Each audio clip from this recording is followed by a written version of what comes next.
Bonjour, je m'appelle Jacques. Je suis venu pêcher la tanche sur un joli petit étang de mon domaine. Donc je vais la pêcher au feeder, qui est une technique un peu particulière que j'aurai l'occasion de vous détailler après. La tanche est un poisson fouisseur, donc qui dit fouisseur dit poisson de fond. Il se plaît énormément parmi les végétaux, les débris végétaux, c'est-à-dire les branches d'arbres tombées, les nénuphars, les fonds un peu vaseux, dans lesquels il va tirer sa nourriture. La tanche est un poisson que l'on ne voit qu'au beau jour, ne sortant très peu pendant la période froide. Souvent, il cherche les fosses profondes et il vit pratiquement en léthargie pendant cette période-là. Donc on la trouvera du printemps, à partir du moment que les eaux se réchauffent un peu, jusqu'à la fin d'automne, où dès que les premiers froids vont vraiment commencer à arriver, la tanche va disparaître. Le principe de la pêche au feeder est simple à l'origine. On a une canne à pêche avec un sion très souple qui permet de déceler les touches, étant donné qu'il n'y a pas de flotteur sur la ligne. On a un repose-sion qui est là monté sur un trépied parce que la berge est en calibotis en bois, donc on ne peut pas planter de pic. Sans ça, ça pourrait être une pique. Et j'ai une poignée sur le côté de ma boîte à pêche qui permet d'avoir la canne horizontale par rapport au sol et perpendiculaire par rapport à l'eau. La canne feeder est composée de nombreux anneaux avec un sion très souple. D'ailleurs, on voit un moulinet avec un fil relativement costaud. Là, je suis en 18 centièmes. Le repose-canne au bout ici qui va permettre de tenir la canne en position fixe sans qu'elle bouge.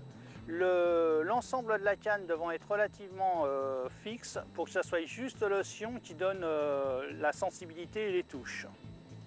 Donc pour ça, j'ai un petit amorçoir sur la ligne qui ressemble à ça.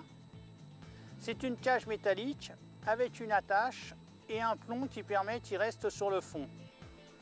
Donc on garnit cet amorçoir d'amorce.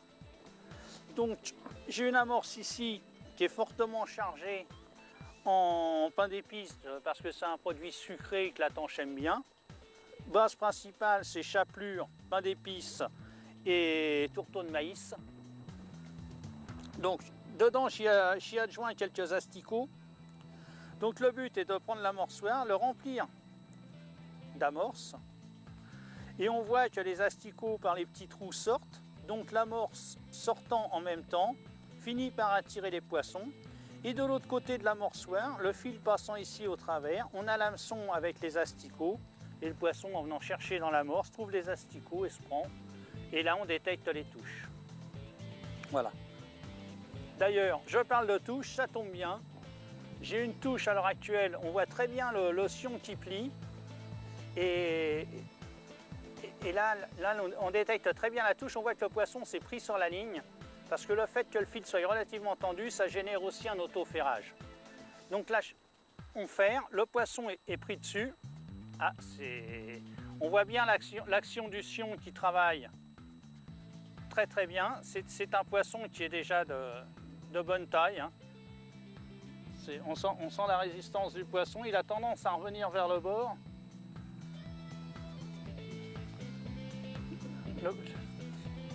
Il est bien collé au fond, je pense que ça doit être c'est déjà un beau poisson. Cette technique permet de chercher plusieurs poissons. Entre autres, on va chercher la tanche, la carpe, le carassin, les gros gardons, la brème. Ah, c'est une tanche, on l'a vu, elle est remontée en surface. C'est une jolie tanche. Elle travaille bien, elle a repris du fond. Elle prend même un peu de fil. Il faut dire que j'ai un bas de ligne relativement fin. Et elle est venue ça. Vous voyez, je vous disais que ça cherchait les végétaux. Instinctivement, elle est venue se réfugier où il y avait un obstacle qui était entre autres ma bourriche. Oh, c'est un très joli poisson. C'est un très beau poisson. Ah oui, elle se bat bien. Alors l'avantage aussi du feeder, là on le voyait quand elle était remontée en surface, c'est que le feeder, quand elle est dans l'eau, a tendance à la déséquilibrer. Donc ça y atténue un peu sa défense. Voilà. On va pouvoir l'épuiser tranquillement. Oh, c'est un très joli poisson. C'est déjà une très belle tanche. Voilà. Regardez la beauté, les yeux sont rouges, les lèvres sont orlées, sont oranges. C'est un poisson qui est splendide, il est jaune en dessous, il est vert sur le dessus. On voit la puissance des nageoires, quand on voit la largeur de la queue et des pectorales. C'est un poisson qui est fantastique. On voit bien que la tête est dirigée vers le bas. Si on fait naturellement un poisson fouisseur, là c'est un poisson qui fait 500-600 grammes. C'est un très beau poisson, hein. Il est splendide, il n'est pas esquinté du tout. C'est un très beau poisson. Pour moi, c'est un des plus beaux poissons d'eau douce, hein. Un poisson qui est des fois rare dans certaines régions et qu'on a toujours énormément de plaisir à pêcher, hein. Voilà. Donc on va peut-être le remettre à l'eau assez rapidement pour pas qu'il s'esquinte. Et j'espère qu'on va pouvoir en attraper d'autres, hein. Voilà. Donc toujours dans la bourriche. Voilà. Donc le principe de la ligne montée, maintenant qu'on a sorti un poisson, on va pouvoir vous la faire voir. Alors j'ai fait le montage le plus simple qui pouvait exister sur un montage feeder. Comme disait mon grand-père, pourquoi faire compliqué quand on peut faire simple, hein? Donc j'ai mon fil qui part du moulinet, qui est en corde de ligne en 18 centièmes. J'ai un petit accessoire qu'on pourrait considérer un peu comme un téléphérique qui glisse dessus, dans lequel on passe une agrafe toute simple et on vient y accrocher le feeder qu'on a vu tout à l'heure. Le feeder étant relié par un émerillon baril, ce qui fait que comme il tourne dans tous les sens, ça évite de vriller le fil et d'avoir un fil qui est tout tire-bouchonné et qui s'en mêle à la fin. À l'autre bout, j'ai mis une petite perle en caoutchouc souple pour éviter que ça vienne taper sur le fil et sur l'émerillon et finisse par couper le nœud. Donc c'est la perle qui, elle, vient embuter et vient amortir le choc à chaque lancer. Derrière, j'ai mis un micro émerillon, toujours en baril, ce qui fait qu'il tourne dans tous les sens. Et ça évite aussi que quand on lance ou que le poisson tire, que le bas de ligne vrille, et ce qui fait qu'il reste bien en ligne et beaucoup plus pêchant. Là, j'ai mis un bas de ligne relativement court, parce qu'on est en étang, et il n'y a pas de courant. S'il y avait eu du courant, j'aurais mis un bas de ligne plus long, parce que l'amorce avec le courant aurait dévalé dans la rivière, et donc le poisson aurait pu s'en saisir plus loin. Souvent, les plus gros poissons restent légèrement en retrait de l'amorce et laissant les petits fouiller, et eux récupèrent les particules qui s'en vont. Mais là, c'est pas le cas, donc j'ai mis un bas de ligne très court, ce qui fait que le poisson se retrouve très proche de l'amorçoir. Il fait à peu près 20-25 cm. C'est un 12 centièmes et c'est un hameçon assez fort de fer parce que bon, j'espérais d'abord, c'est une technique où on va chercher des gros poissons. Donc on va remettre le matériel en place. Toujours avoir être très ordonné, hein, ça évite de casser du matériel et quand on a un gros poisson, ça évite de paniquer et de perdre du beau poisson. Donc toujours prendre ses habitudes de pêche et les respecter. Moi je suis droitier, donc l'épuisette à gauche, la canne à droite, en feeder, le saut amorce devant, ça évite d'avoir à se tourner ou autre, et les èches sur le côté avec les petits accessoires qui m'ont servi à monter dans des petites boîtes, qui m'ont servi à monter la ligne de façon à, si on casse ou autre, de ne pas avoir à rouvrir le panier siège et faire du bruit, hein. Voilà, ça c'est mes petites perles avec mes différents émerillons barils qui me servent entre autres à faire ces montages là. Alors, c'est important d'être bien organisé, de ne pas faire de bruit. Là, on est sur un plancher bois. Le moindre bruit va résonner, va se transmettre dans l'eau à une grande vitesse. Beaucoup plus vite que dans l'air. Donc, on retrouve un peu les èches classiques. Les gozer, qui est toujours un asticot à gros poissons dans l'ensemble, hein, parce que c'est déjà il est plus dodu, il est plus juteux, il y a plus de nourriture dedans que par exemple du pinky, qui lui est plus un asticot d'amorçage ou de petits poissons. Il y a une èche aussi que je vous ai parlé tout à l'heure pour la tanche, qui est le terreau. Alors le terreau, pour moi aujourd'hui, ça devient une èche indispensable, il l'a toujours été, hein, mais on s'aperçoit que même les grands champions aujourd'hui se mettent au terreau, il y a beaucoup de concours qui se gagnent avec des terreaux. Ben, c'est des èches qui trouvent quand même relativement naturellement dans l'eau. Quand il y a des pluies brutales, d'orage ou autre, les vers sortant dévalent dans l'eau et les poissons les trouvent. Donc il me paraît naturel qu'ils en mangent en temps normal. léchage d'un terreau. Là, on va refaire une tentative et on va donc faire un panaché. Donc un terreau, c'est tout petit, hein. On va essayer d'en prendre un peu plus dodu que les autres. Voilà. Alors on a deux solutions, c'est soit on le pique carrément par le travers, comme ça. Alors on voit qu'il y a un peu de jus qui en écoule. Ce jus est relativement amer et très fort en odeur et c'est ce qui attire les poissons de loin. Donc ça, c'est une façon de le mettre. Maintenant, il y a une deuxième façon. On peut en mettre plusieurs, hein, sur un hameçon, hein. La deuxième façon, on va chercher un peu plus gros parce que ça sera plus facile pour ce que je veux faire. C'est de rentrer l'hameçon. Je vais peut-être retirer le premier. Voilà. C'est de rentrer l'hameçon et essayer de le faire progresser à l'intérieur du verre, de façon à l'enfiler un peu dessus si le verre est bien décidé à se laisser faire. Voilà, j'en ai rentré à peu près 5-6 mm et ça suffit largement à ce que le verre, éventuellement on peut le reprendre une deuxième fois, ce qui lui fait faire une petite boucle. Et pour éviter qu'il se redéfasse de l'hameçon, moi j'aime bien panacher à cause de ça, c'est que derrière je pique un asticot, un cutter ou un pinty, peu importe.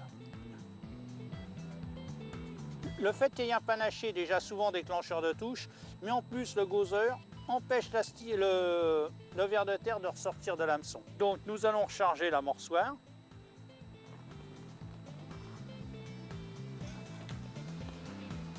Voilà, alors on la tasse légèrement. Ça sera en rivière, je leur ai fait une amorce beaucoup plus collante et je l'aurais beaucoup plus tassé. Éventuellement, j'aurais utilisé d'autres amorçoirs pour si j'avais été en rivière. J'aurais utilisé des amorçoirs dits fermés, ici. Ce type d'amorçoir qui laisse échapper l'amorce beaucoup moins vite, mais qui a aussi un autre avantage, c'est qu'éventuellement on peut le garnir d'asticots pratiquement purs.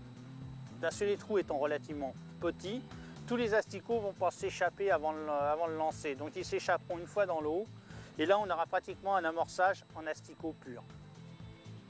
Voilà. Et il y en a un autre modèle aussi. Alors celui-là est toujours plombé avec une lamelle derrière. Et il y a un autre modèle qui permet souvent de lancer beaucoup plus loin, le plomb étant à l'opposé de la fixation. Ce qui fait que ça fait un peu comme un lancer de marteau. On a une ficelle, on a un petit levier et le plomb part et emmène beaucoup plus loin et dans une direction beaucoup plus droite. Il y a moins de flottement dans le lancer. Pareil, il est équipé de trous encore plus petits. Alors celui-là, ça sera pratiquement un amorçoir, étant donné qu'il est déjà lourdement plombé, dans lequel on mettra pratiquement que des aiges vivantes. Voilà, c'est les trois types d'amorçoirs que j'utilise. Il y en a d'autres après, qui sont des méthodes feeder ou autres, mais je ne les utilise pas et c'est plus adapté à la pêche spécifique de la carpe. Donc, on va relancer, en souhaitant qu'on ait toujours autant de chance. Sur ce type de lancer, il faut faire attention parce que là, je vais faire ce qu'on appelle un lancer sous le bras. Il y a différents types de lancers. Il y a le lancer derrière, comme ça, qui peut se faire. Mais dans ces cas-là, ça nous oblige à nous tourner et se mettre face à l'étang. Donc on change régulièrement de position. Ou alors après, il y a le lancer sous le bras. C'est-à-dire qu'on va lancer dans un mouvement ample comme ça. Par contre, ce qu'il faut toujours faire attention, c'est le dernier anneau au bout. Le fil a des fois tendance, quand on le pose, à s'enrouler autour. Et si on lance avec le fil enroulé autour du sion, en principe, on casse le sion. Donc c'est la seule précaution qu'il faut avoir sur cette pêche que je dirais qui est relativement simple. Et qui, bien maîtrisée, ramène souvent de très beaux plateaux. Donc on va faire un lancer sous le bras. Avec le poids qu'il y a, on n'a pas besoin d'énormément forcer pour que ça parte, hein. L'amorçoir est tombé au fond. On tend le fil. On pose sur le repose-sion là-haut. Alors pourquoi il y a plusieurs crans de ton? Ça permet entre autres, comme là j'ai posé, le fil s'est détendu. Le fil s'est détendu, ça va me permettre sans mouliner, sans rien, éventuellement de faire ça et de retendre mon fil. Ce qui va me permettre d'avoir, en ayant un sillon bien tendu, de bien voir les touches. Alors aujourd'hui, la grosse difficulté, quand même, comme c'est une pêche quand même assez fine, où l'amorçoir est très peu lourd étant donné qu'on est en étang, c'est que le vent a beaucoup d'influence. Donc il faut que les touches soient vraiment très bien marquées pour qu'on les voie. Alors sur du gros poisson, ça va. Si on avait la malchance de toucher du petit gardon, ça serait très délicat à pêcher là. On le voit bien, à chaque gros coup de vent, le sion a tendance à plier. Et là, il y a une touche par contre. Là, c'est des petits coups secs. Il y a eu des petits coups secs et ça, c'était une touche. Alors là, s'il y a quelque chose, c'est pas bien gros, parce qu'avec le poids de l'amorçoir, on a des fois du mal à sentir s'il y a un poisson. Non, il s'est décroché. Alors l'avantage aussi, c'est que chaque fois qu'on fait comme ça, l'amorce restant au fond, ça finit par faire un amorçage de fond, à peu près le même que si on lançait des boules à la main sur une pêche au cou traditionnelle.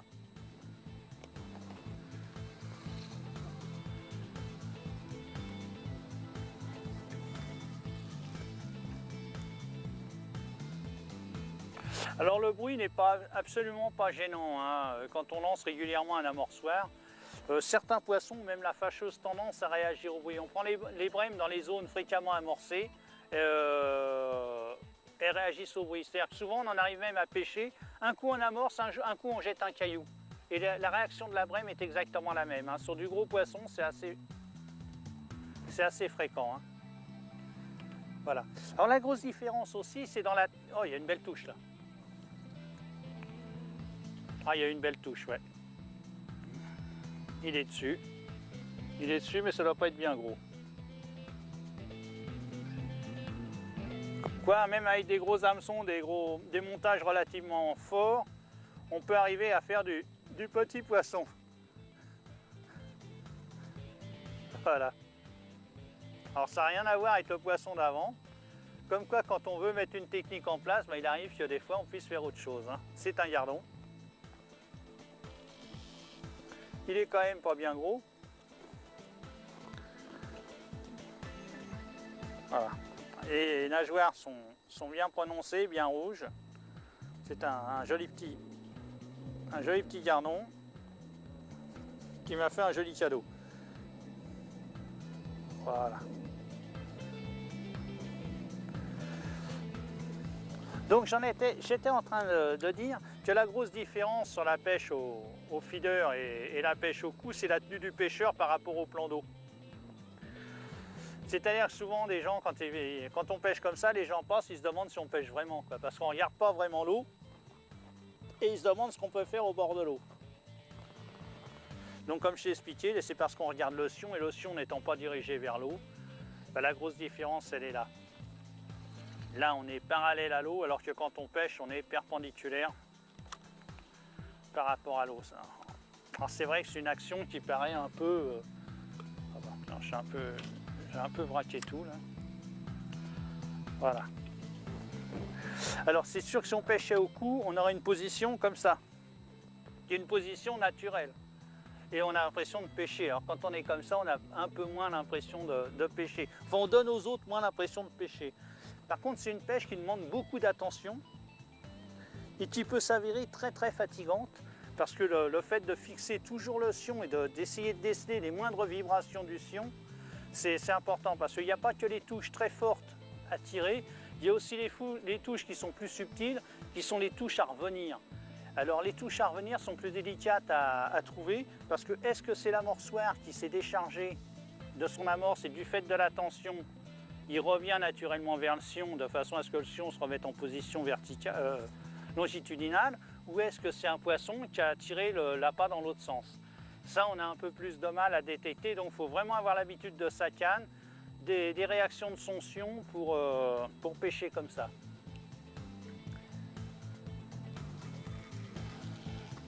Alors sur les sions, ces cannes-là sont équipées en moyenne entre de 2 ou 3 sions, avec des résistances, des rigidités différentes du sion.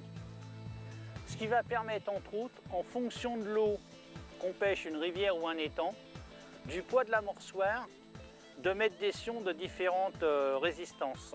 Si on est en rivière, que le courant est assez fort, on va mettre un sion qui est très très rigide parce que le courant naturellement ayant tendance à plier le sion, il faut qu'il y ait une certaine résistance.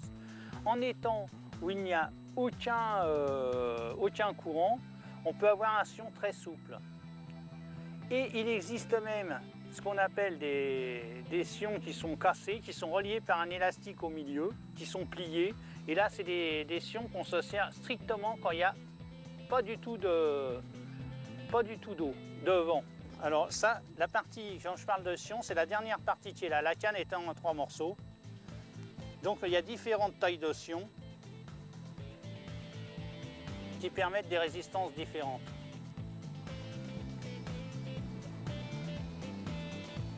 Voilà. Donc, comme vous le voyez, hein, on était venu pour pêcher la tanche. On a fait une tanche quand même, c'est un étang qui donne bien. On a quand même fait une tanche. On a fait 3-4 petits gardons et il n'y a pas de raison que ça s'arrête maintenant. D'ailleurs, j'ai encore une touche. Ah, oh, c'est beaucoup plus lourd. C'est pas un petit gardon. Le sion travaille bien. C'est un poisson qui est beaucoup plus lourd. Oh, c'est un poisson qui tient bien le fond encore. C'est assez sympathique. C'est assez sympathique. Ah, comme tout à l'heure, ça a tendance à revenir un peu rapidement sur le bord. On peut penser que c'est soit une vrème, soit une tanche. Ah oui, là, la lutte est déjà un peu plus... Ah oui, ça repart. Ça a pris un peu de fil. Je suis pratiquement à la limite de la rupture au bas de ligne quand je vois la courbure du sion. Hein. C'est un poisson qui tient bien le fond. C'est un trait... Ah, ça... Je sais pas ce que c'est, mais je peux vous dire que c'est pas un gardon déjà. Je n'ai pas encore vu ce que c'était, c'est toujours au fond.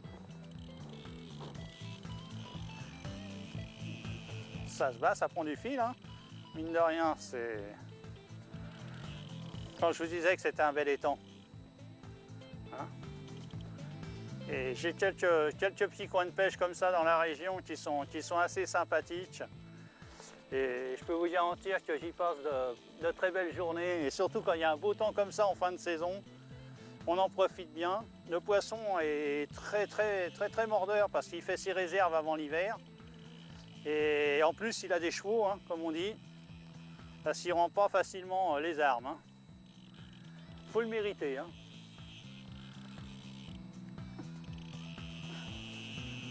La canne est déjà... C'est vraiment une canne feeder, mais pour du petit poisson, et je suis déjà à la limite. Mais on voit la grande souplesse de la canne quand même, hein, qui presque pliée en deux, rend pas l'arme. Hein, rend pas l'arme. C'est d'excellent matériel. Ah ouais, ça décolle pas du fond, hein, ça reste bien au fond, il n'y a rien à faire. Hein. Ça doit être costaud.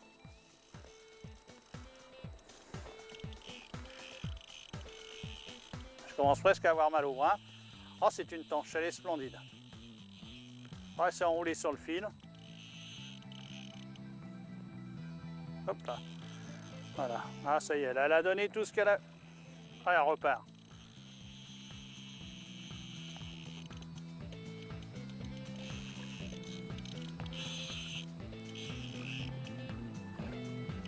Elle est pas... Elle s'avoue pas vaincue tout de suite, hein.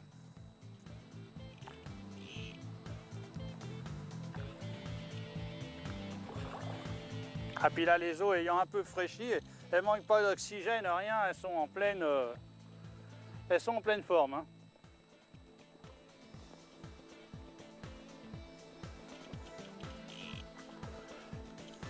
Ah, elle aussi, naturellement, elle voit un obstacle, elle vient se remettre dedans. On va enfin pouvoir l'épuiser. Ah non, elle est repartie.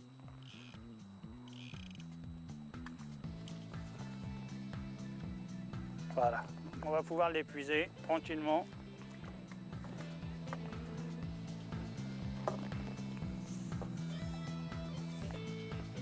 Voilà. Je dirais qu'en tanche, c'est presque un poisson trophée. Hein. Il y a longtemps que je n'ai pas fait une tanche aussi belle et aussi puissante.